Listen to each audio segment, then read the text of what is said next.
such an appropriate setting for this particular conversation because it's two people sitting down, having a conversation, two people who know each other, talking about something important to them. Wow, that sounds like StoryCorps. That's exactly what StoryCorps is. Started back in 2003, where two people get to record a conversation about two people who know each other, about their love for each other, moments they've shared together, memories they have together. And since 2003, 700,000 people have recorded StoryCorps interviews.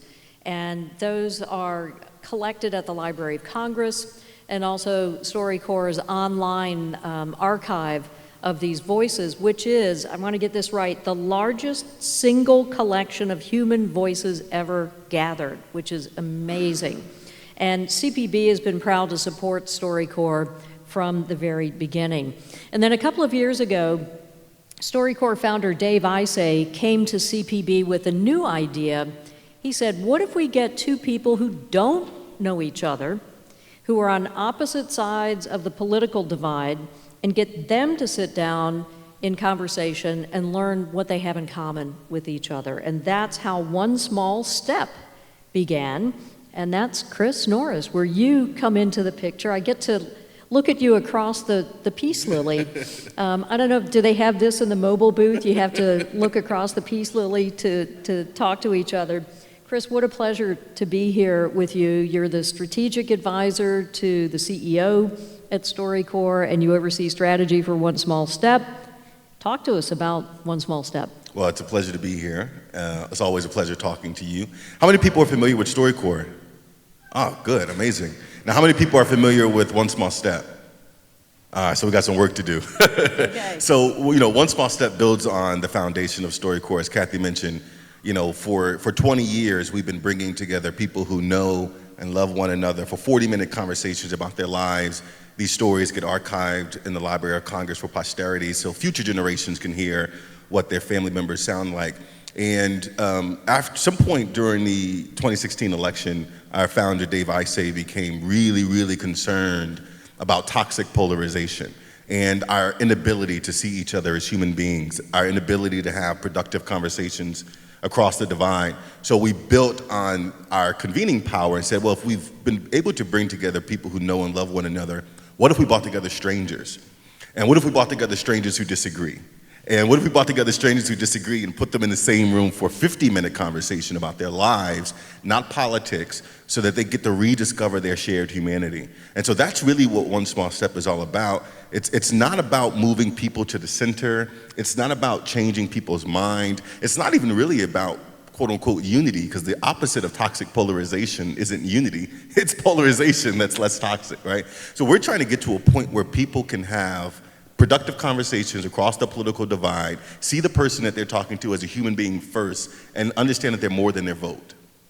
And I think you've got a video that illuminates some of this. Yeah, so the video we're going to show is from our newest model community, Columbus, Georgia. We operate One Small Step in 4 model communities, so Richmond, Virginia, Wichita, Kansas, Fresno, California, and our newest is Columbus, Georgia. And these 50-minute conversations are boiled down into really cool snippets called audio cards. And the video you're going to watch now is between Wayne Hales, who is the president of the NAACP, and Alton Sterling, who was the former head of the Republican Party in Georgia. So you couldn't get even more ideologically opposed. The interesting thing about this story is these two gentlemen knew each other. Mm-hmm. So they weren't strangers in the traditional sense. They knew each other, but never spoke, really, because they had already baked in assumptions of who they are based on the organizations they represent. So enjoy.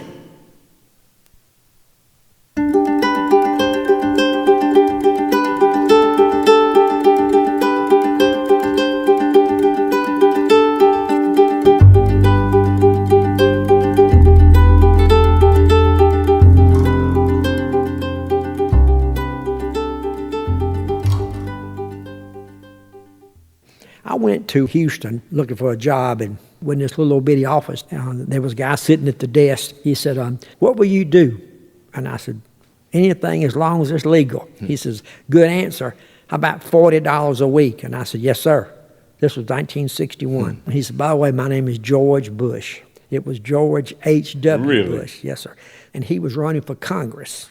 What my job was is I made yard signs with a wooden stake and a piece of poster board and a stencil. But you never run for office? No, You've never just have. been the kingmaker. Well, I don't know about that, but no, I never have run. What do you do for a living? Believe it or not, I'm a toilet paper salesman. Really? Yes, sir. Two-ply? Two-ply, wiping up, yeah. I've been there 40 years. Is that right? Yeah. But you've done a lot of different things, too, and I just wondered, how in the world did you wind up in Columbus, Georgia? Did you take a wrong turn? I was working for the YMCA, and the YMCA here called and said, would I be interested? But as the president of the NAACP, I can tell you how I got into that. When we were growing up, about 8 or 9 years old, we were traveling to my grandfather's house, and we stopped at a laundromat. And when we went in, they said, we don't wash black folks' clothes here. Of course, they didn't use black folks word. My father being a preacher, he was cool, but my mother was ready to go off. And we went on to my grandfather's house, and he got on the phone, he called the NAACP. And about 30 minutes later, they said, going back up to the laundromat. And the white owner stood in the corner while we washed our clothes, red as a beet. So I'm like, oh man. And that was a memory that's always been in my mind, and how it worked. But I have a good friend of mine. We went to breakfast one morning, and when we left, this guy that was in the restaurant came out and followed me to my truck. And he said, are you Alton Russell? And I said, yes, I am. He says, well, I saw you on TV the other day. He said, but I got a question. How can you be a Republican and eat breakfast with that black guy? I said, what did you say? That guy's a friend of mine. You're way off base. We got things to do, and worrying about whether you're man or woman, black or white, is not what you need to be focusing on. Yeah. Well, I'll tell you what, I've got a whole different view of you. My perception was, okay, he's always going to be over here. I'm not going to even talk with him. But this has been eye-opening for me. Well, it has to me, too. And I can go tell some people, Alton not that bad. He's all right. It's been fun, and I'm really glad to have met you. I sure am.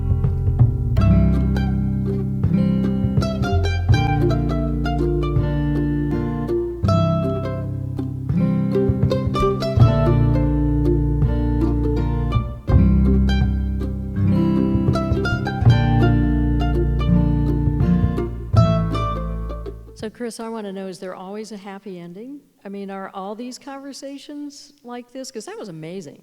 Yeah, that's a good question. I think the cards that we produce tend to show the happy ending. We are going to evolve our content to show a little bit more of the tension, because I think you have to manage expectations. Cross-partisan conversation or talking to people that are different than you, it's not always a walk in the park. There is some tense moments, but I think there's power in the tension. You don't want to run away from the tension. You want to lean into it. You don't want to pretend as if the differences don't matter. You just don't want to center on them, right? The differences can be overcome when you recognize the person you're talking to is a human being, when you recognize that they're more than their vote, when you recognize that they want many of the same things you want, like clean air, fully funded schools. They want the 911 operator to pick up when they call. They want the basics of the social contract fulfilled. And so the majority of people go into One Small Step. And again, the framing is not talking about politics. It's about talking about your life, so we can ground ourselves in our shared humanity. And then we can evolve in conversations if we want to talk about that kind of stuff. So it doesn't get too tense because we don't have to talk about politics, but sometimes it comes up. And we have expert facilitators who are able to mitigate that tension and smooth it out. So, Yeah, but it's finding that common ground, really, sharing stories in a way. But I do wonder, this is the cynic in me, I guess. I mean, one small step, so that's two people. We have a whole country full of people, it seems, who feel divided, even if maybe they aren't so divided, right? I mean, I think there's a lot that goes into this notion of division in the country. Do you feel like, one conversation at a time is really going to add up to a way to make change? Oh yeah, absolutely. I mean, I think the old Chinese proverb is the journey of 1,000 miles begin with a single step, right? You can't go anywhere if you don't take the first step. And where a lot of us are, are stuck, we don't think we can take a small step towards the person that we disagree with. But sometimes it's that small step that creates a ripple effect, it creates a multiplier effect. If you get 20, 30, 40 people in your neighborhood all taking small steps, and then those people are then elevated as champions to inspire their neighbors in the nation and to be able to model civic dialogue for others, to be able to normalize this and say, hey, this is what we do in our community. We talk to people who are different than us. We break outside of our echo chambers. We don't look for confirmation bias. We want to put ourselves in positions sometimes where we might be uncomfortable, right? But you have to have the tools and the language to be able to navigate those conversations. I think that's where we step in. But there's also a really rich ecosystem of bridging and civic organizations who do this, from Braver Angels to Starts With Us to Living Room Conversations. I mean, we're part of a really rich ecosystem of people who are doing this. And so I think when we think about the cognitive surplus of people who lead this work, who are trying to collaborate and coordinate, I absolutely think we're going to make a change. I think we're already making a change because we've seen that with our content, our best testing content makes people believe, more than 60%, that cross-partisan conversation is possible. Because you've researched this. This isn't just you. Well, 100%. We're partnering with Dr. Jen Richardson at Yale University to study the conversation experience, and we're partnering with More in Common to study and test our content. So we're constantly looking at the data. We're constantly looking at how to refine the product and the program based on that. But one of the interesting things we've seen is in the conversation experience, both liberal and conservative participants felt more empathetic to their conversation partner, but conservatives felt more warm to the out-group, the entire group of liberals, and that wasn't the same in reverse. So that kind of generalization is pretty rare when you're thinking about projects related to polarization. And so, it's working and we're ready to grow. So you mentioned there are some model communities, Fresno, Richmond, Wichita, Columbus, Georgia. What are you finding in those places where this is really kind of intensive work? You know, you've got partners there. You really are trying to spread it across a community. What's happening in those places? Well, one, I think, you sometimes you go into this work with assumptions. When I was at, and sometimes those assumptions are wrong. When I was at WHOI, we created something called NICE, the News and Information Community Exchange. And the whole kind of point of that was an acknowledgement that communities aren't just consumers of news and information, but producers of it too, right? And I think the same is true in this. It's like many communities are not sitting around waiting for us to save them, right? Many communities are engaged in cross-partisan conversations all the time. They're creating opportunities to come together. And so that's one of the things that we found, is that there are champions who are ready, willing, and able to participate. They want more. They want to engage. They want to meet their neighbors. They want to show the rest of the country what it means to be the capital of conversation. They want to show the rest of the country what it means to have the courage to listen to someone who you disagree with. We're also noticing, though, that they want more than just that single step. They want what comes next after that single step. And so that's where kind of our innovation and learnings intersect. We're building out something now called the Next Step Network, which we're going to pilot in all of our cities and nationally. And it's a way of coordinating this ecosystem of bridging and civic organizations to provide structured pathways to productive conversation. So no matter where you come in the funnel, if it's through One Small Step, it's through Braver Angels, or through Starts With Us, how do you then take a next step with another organization so that you have a much richer civic journey, an ongoing journey of engagement? So we think that, along with elevating champions to inspire their neighbors in the nation, producing more compelling content. I mean, we're just getting started. We're very excited, very bullish on what the future has to offer. I'm sure there are some obstacles along the way. I know, as a funder, CPB tracks progress of what One Small Step is doing. And one of the things we've seen is that it's been harder to find conservative voices to take part in the conversations. How are you addressing that and making sure that everybody feels like this is for them in some way?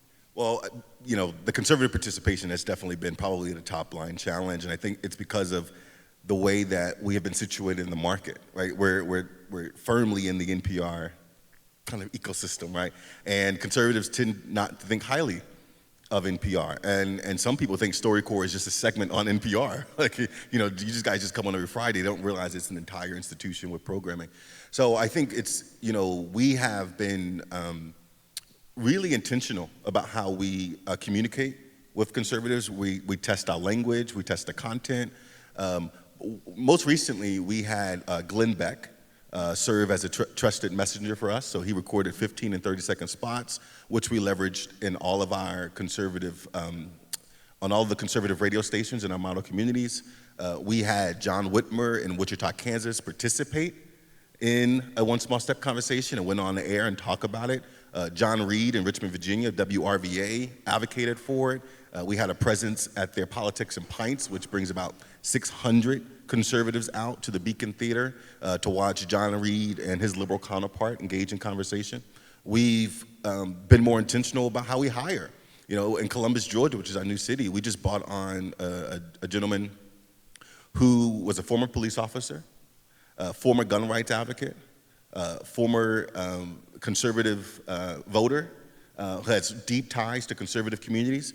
Our new national managing director, Jonathan Webster, comes from a conservative background. So it's all of these small things that we're doing and thinking about because we know what the challenge is. But we're also taking the conservatives who have participated and elevating them. You know, Dalton Glasscock in Wichita just became a city council person.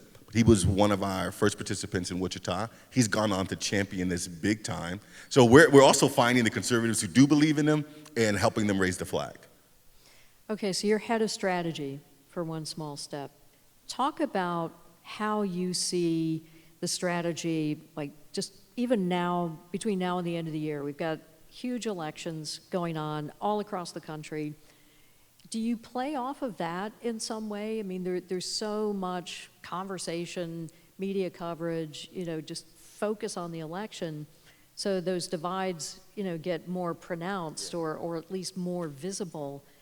Is there anything special you're doing connected to that? Or is it really just business as usual between now and the end of the year? No, I appreciate the question. We actually, part of our larger strategy for 2024 is we are, in about 2 months, going to launch a national PSA campaign that's going to center conversation as action. It's going to encourage awareness and participation. We're going to be launching a tool called OSS Connect, which will allow anyone in the country to experience One Small Step through self-guided, self-matching opportunities.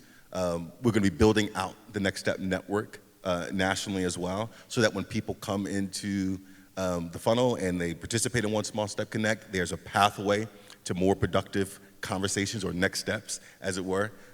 And we think that there is an appetite for this type of work. And it's interesting that we're having this conversation in a room full of journalists, because I think one of the bigger issues at play is perceived polarization or perceptual polarization. This idea that we're more different than we actually are.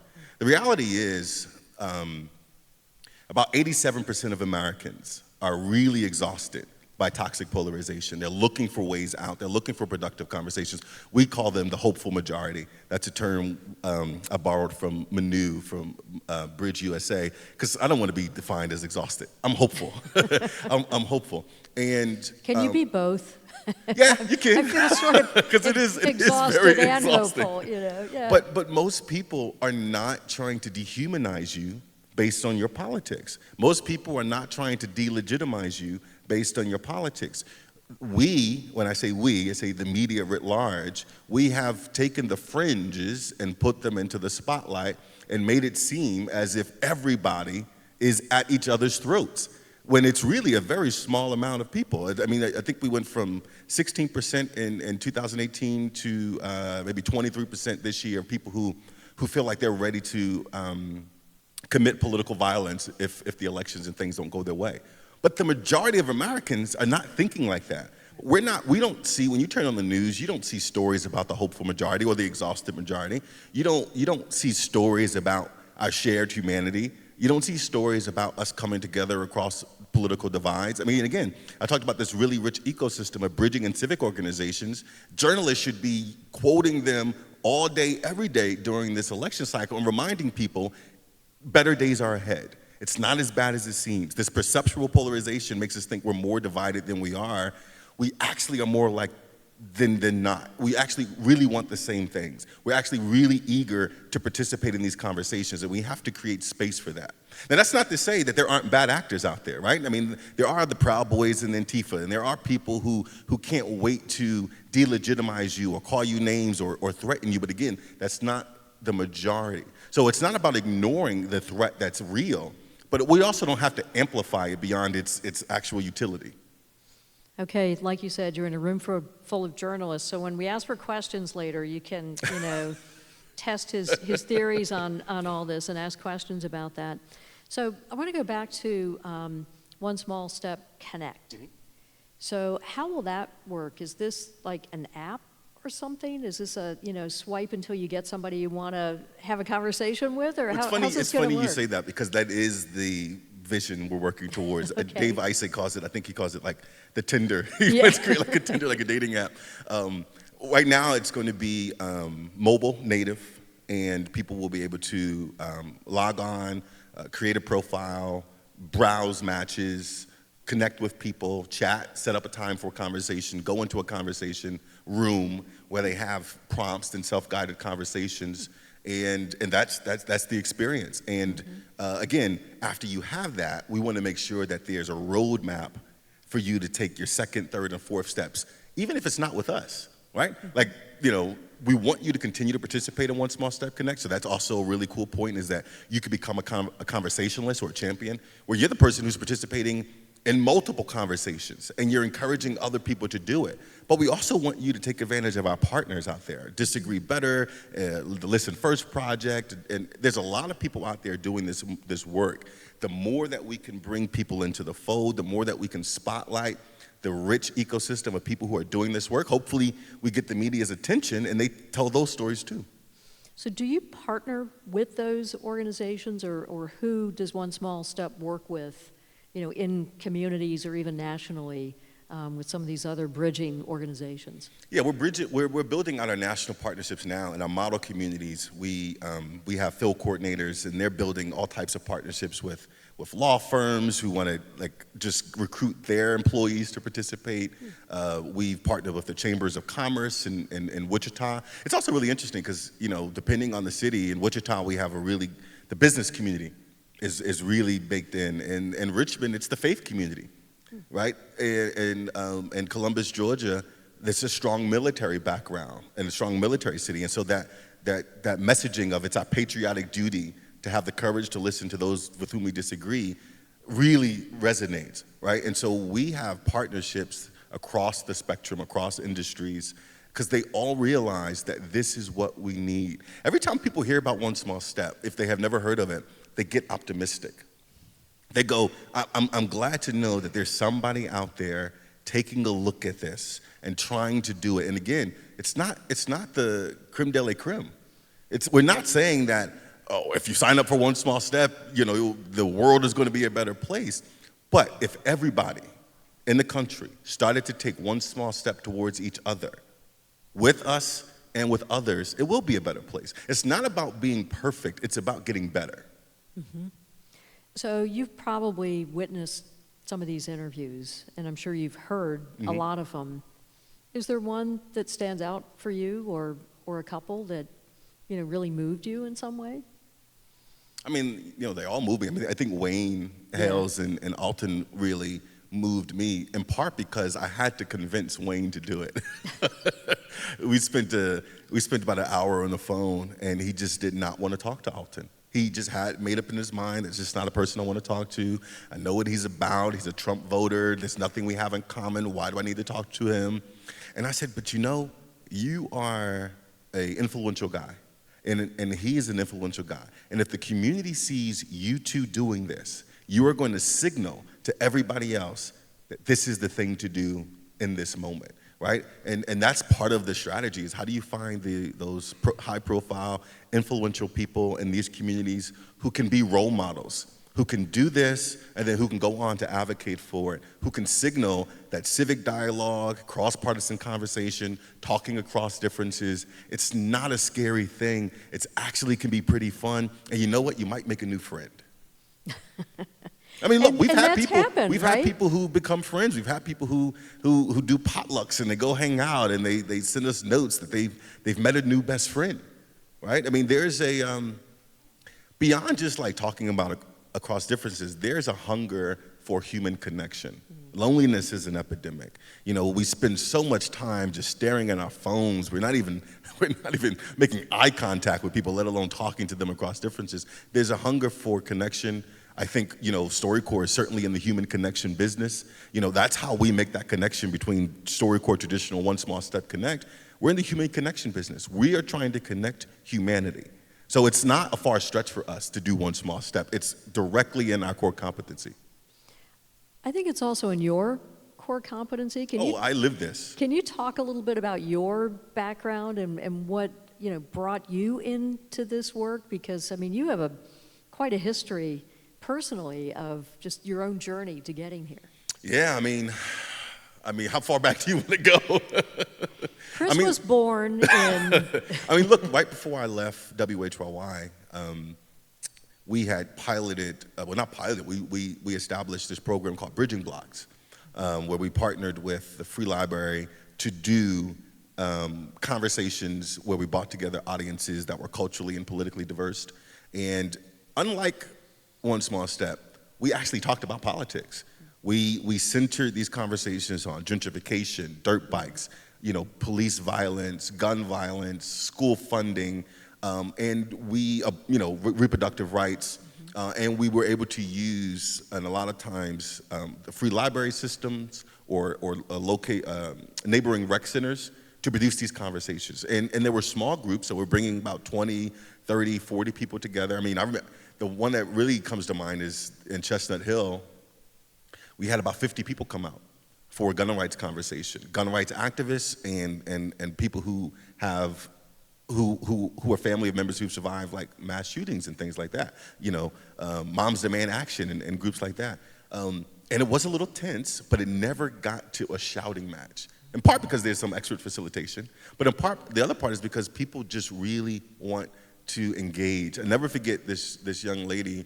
We did a conversation in South Philly, and she was sitting at the table with this guy named Mike. Mike was a traditional, I don't know if you guys know anything about South Philly, but South Philly has got a really big Italian community and Catholic community. And this guy Mike was just pure South Philly Catholic, straight up women don't have the right to choose anything. And then he was sitting at a table with this young black woman who was an activist for reproductive justice. And you could imagine every time Mike said something, she was, you know, but at the end of the event, she came to myself and Amir Richardson, who was the gentleman who was leading that at the time. And she goes, I've never talked to someone who was different than me on this topic.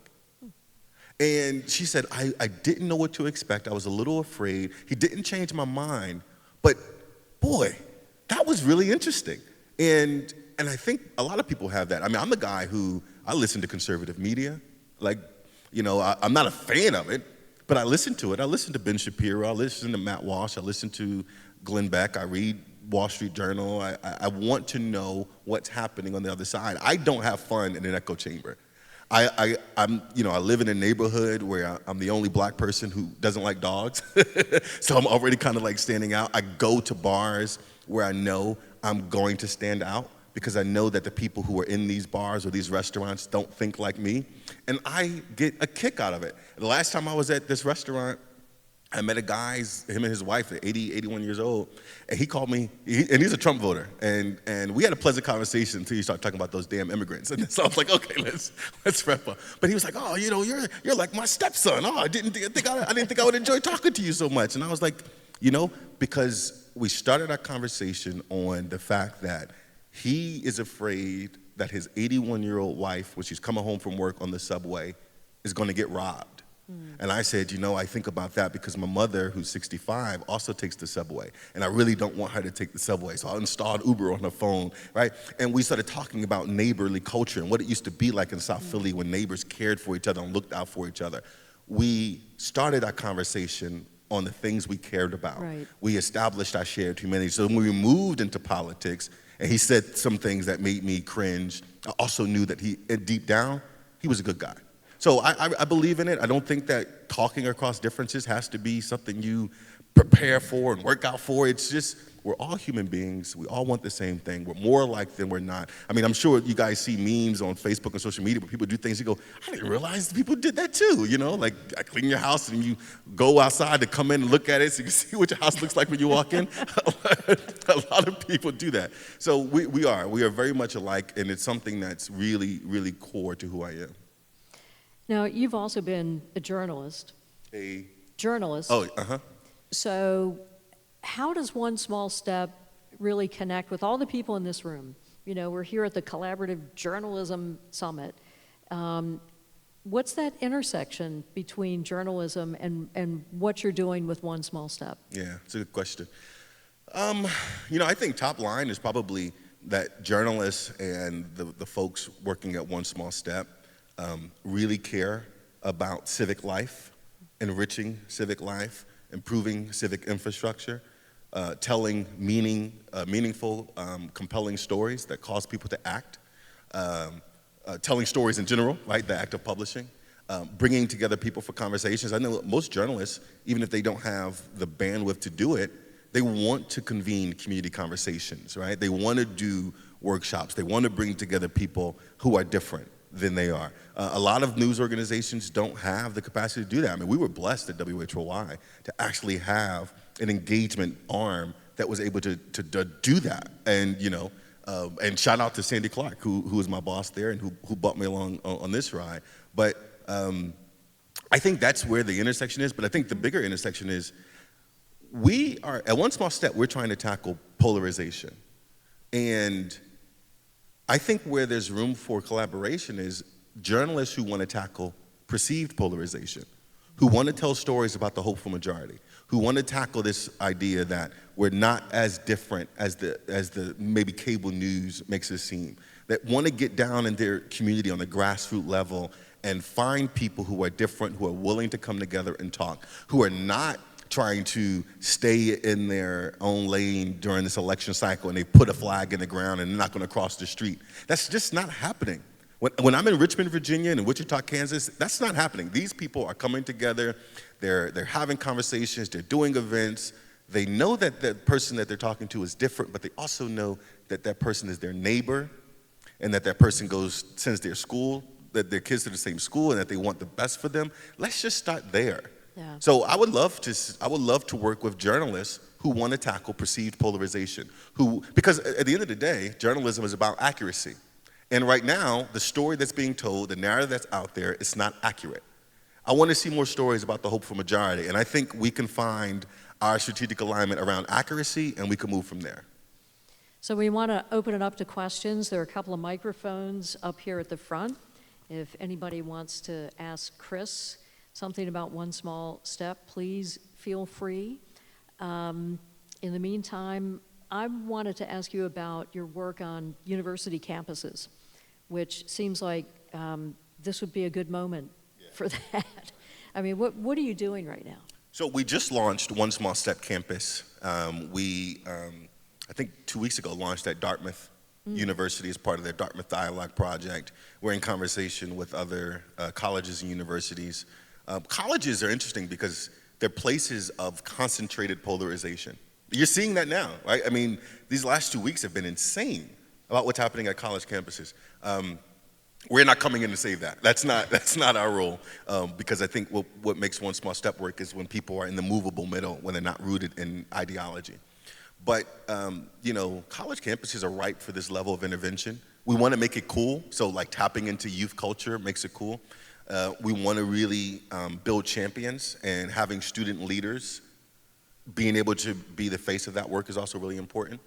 And I think that, we want the next generation of students to be civic leaders, to have the core civic leadership skills needed to convene and sustain conversations across differences, not just about politics, across differences, whether it's rural and urban, black and white, gay and straight, rich and poor. Like, how do we really foster a culture of conversation across differences? And so, Stephanie Glaros, who was our One Small Step national facilitator, is now leading the OSS campus as the associate director.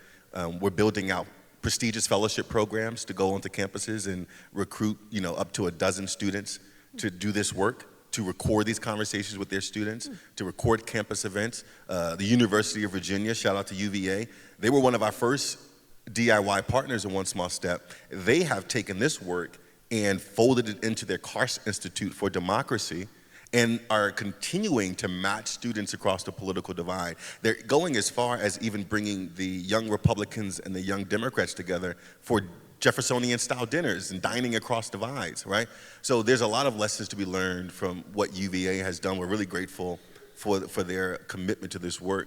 So we have a lot of touch points that we're going. We have model communities. We have One Small Step Connect. We have OSS hubs, which thank you for you guys, are incredibly generous support of that, which are public radio stations that we subaward and give opportunities to do that. And then we have college campuses.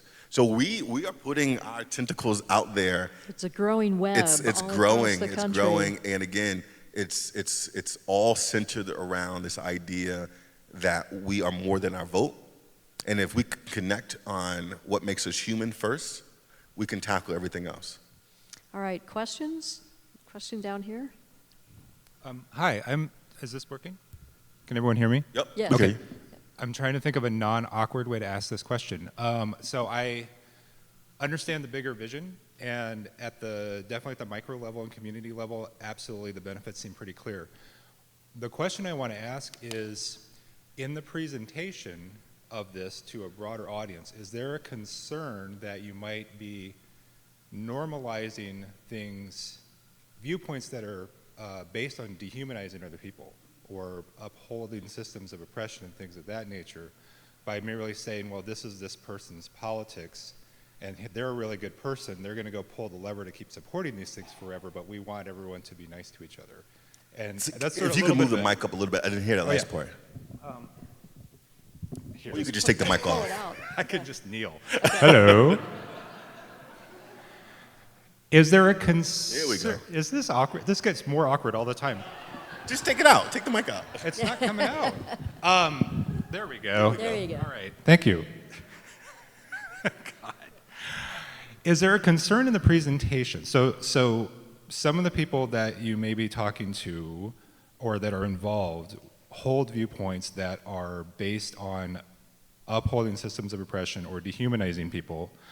And is there a concern that in the presentation of this more broadly that you're sort of putting a happy face on just calling this politics, right? Like, this is a person who thinks women shouldn't have reproductive freedom. Well, that's just their politics, and we should just, ignore that and focus on the person. Is there a concern that it's just sort of, part of the polarization is that some people want people to be able to live their lives in peace and other people don't want that, right? It's not just mere politics. Am I getting... I'm not articulating this very well. No, I understand the question. Yeah. The question is, I just want to repeat it back to you so I make sure I understand. Yeah. Is there any concern when presenting this to a broad audience that we are normalizing what might be perceived as radical viewpoints and just brushing them off as just their politics? Well, not just radical viewpoints, but actually like white supremacy, like people who don't want people to have equal rights, who don't want people to get ahead, and we're just treating this as like, well, this is just politics. It's not, right? It's like people's lives are at stake. Right? Yeah, got it. Thank you. Yeah. No, I wouldn't use the word concern. I mean, I think that as I mentioned, what makes One Small Step work is that people are in the movable middle, that they are not trying to dehumanize you based on your politics. I don't think that that's the majority of people. That there are people out there who are absolutely doing that. They're on the fringe. They're not going to be moved. And also, I don't think it's also about like not acknowledging that someone's political views might be harmful to you, but you also have to recognize that you might be saying that and they might say the same thing about you, right? Like, and so we try not to get into that water because we can't win that battle, right? The only thing that we can do is say that we are in a really precarious place as a nation, and that we're not going to get any better if we can't talk to each other. Now, in order to be able to confront what you're talking about, we have to be able to see each other as human beings first. So it's not about not talking about the politics and not confronting it, it's just not leading with it, right? It's leading with our shared humanity, it's leading with what makes us human beings, establishing so that I know that you're coming from a good faith because I know who you are and what you're about. And even if I find your politics to be off-putting, we can talk about that and get to that without dehumanizing each other, without calling you names, without blocking you on Facebook, without retreating into our silos, right? So that's where we're thinking at. Well, I think we're out of time. I know the 1 minute sign I walked saw by, probably 3 or 4 minutes ago, but let's thank Chris Norris for his work and for being here today.